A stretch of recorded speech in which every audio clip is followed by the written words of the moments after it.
కర్ణాటకలో నాయకత్వ మార్పు జరుగుతోంది. డీకే శివకుమార్ సీఎంగా బాధ్యతలు చేపట్టనున్నారు. అయితే 2028లో కాంగ్రెస్ని ఆయన మళ్లీ గెలిపించగలరా? ఇప్పుడు ఎందుకీ మార్పు? సిద్ధరామయ్య కన్నా డీకే అంత గొప్ప ట్రబుల్ షూటర్ అని ఎందుకంటున్నారు?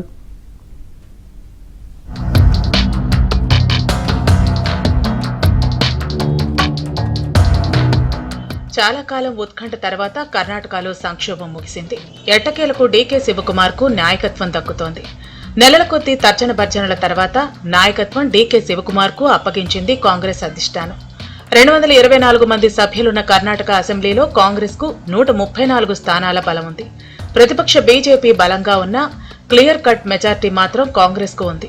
దాదాపు 3 ఏళ్ల క్రితం కాంగ్రెస్ పార్టీ గెలిచినప్పుడే అధిష్టానం సమక్షంలో సిద్ధరామయ్య, డీకే శివకుమార్ మధ్య ఒప్పందం కుదిరింది. చెరో 2.5 ఏళ్ల ముఖ్యమంత్రి పీఠమన్న ఒప్పందం కుదిరినా నెలల పాటు కుర్చీని వదులుకునేందుకు సిద్ధరామయ్య ఇష్టపడలేదు. చివరికి అధిష్టానం జోక్యంతో రాజీనామా చేశారు.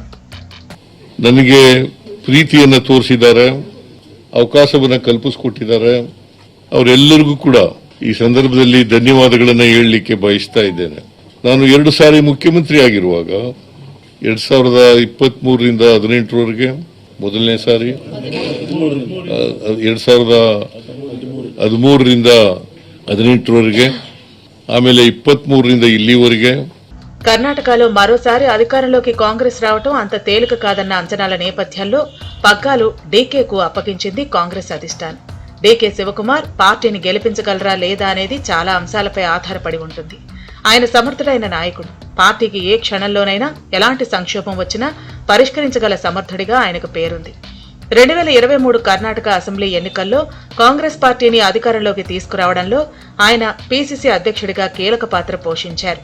పార్టీకి ఆర్థిక వనరులు సమకూర్చడంలో, క్షేత్రస్థాయిలో క్యాడర్ను నడిపించడంలో ఆయన దిట్ట. కర్ణాటకలో ఇప్పుడు డీకే శివకుమార్ ముఖ్యమంత్రి అయ్యాక మళ్ళీ 2028లో కాంగ్రెస్ గెలుస్తుందా అనే ప్రశ్న చాలా కష్టం జవాబు చెప్పడానికి. ప్రతి 5 సంవత్సరాలకి కర్ణాటకలో ప్రభుత్వాలు మారటం ఒక పెద్ద సాంప్రదాయం. దాంతోపాటు అక్కడ ఉన్నది ఏంటంటే 224 ఎమ్మెల్యేల్లో దాదాపు 100 ఎమ్మెల్యేలు లేకపోతే వాళ్ళ కుటుంబ సభ్యులు గత 30-35 సంవత్సరాలు బట్టి వాళ్ళే ఉన్నారు. సో పెద్ద డైనెస్టీ ఉన్న స్టేట్ కర్ణాటక. దాంతోపాటు పైన ఉన్న కులాలు ఒక్కాలిగాస్, లింగాయత్స్ కూడా డామినేట్ చేస్తారు. దాదాపు 100 నియోజకవర్గాల ఎమ్మెల్యేది వాళ్ళ చేతిలోనే ఉన్నాయి. అన్నిటికంటే ముఖ్యం ఏంటంటే అన్ని వర్ణాలకి అంటే ఈ లింగాయత్స్ మాత్రం చాలా బాగా ఆర్గనైజ్ అవి ఉంటారు కర్ణాటకలో. వాళ్ళు ఒకవేళ ఇప్పుడు శివకుమార్ ఒక్కాలే కానీ అపోజ్ చేయాలంటే ఆప్ చేయటం చాలా కష్టం, డిఫీట్ చేయటం కాంగ్రెస్. రాబోయే రోజుల్లో డీకే శివకుమార్ ఏ రకంగా హ్యాండిల్ చేస్తాడు? మర్యాదపూర్వకంగా వెళ్తాడా? ఒక మోడరేట్గా వెళ్తాడా?